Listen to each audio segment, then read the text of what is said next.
એટલે ને કવિ દાદ લખે છે કે ડગલે ડગલે માર્ગ જેને આજે હો ગાવનો થયો આ ડગલે ડગલે માર્ગ જેને આજે હો ગાવનો થયો પણ આ ધારથી જેમ ઉતરી એથી આજ મારો સૂરજ ડૂબી ગયો એ બેની બા કાળજાનો ઈકટકો મારો આજ ગાંઠથી છૂટી ગયો આ કાળજાનો ઈકટકો મારો એ સાહેબ કે આજ મારો કાળજાનો કટકો વી ગયો એક બાજુ દીકરો વી ગયો ને એક બાજુ દીકરીની વિદાય હતી એટલે કવિ દાદ લખે છે કે આજ લૂંટાઈ ગયો મારો લાડ ખજાનો કવિ દાદ હું જોતો રહ્યો લૂંટાઈ ગયો મારો લાડ ખજાનો કવિ દાદ હું જોતો રહ્યો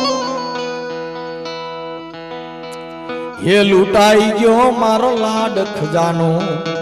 કવિ દાદ હું જોતો રહ્યો પણ મમતા રૂએ એ જ જેમ વેળું માં આજ મારો વીરડો ફૂટી ગયો બેની બા કાળજાનો ઈકટકો મારો આજ ગાંઠથી છૂટી ગયો કાળજાનો ઈકટકો મારો।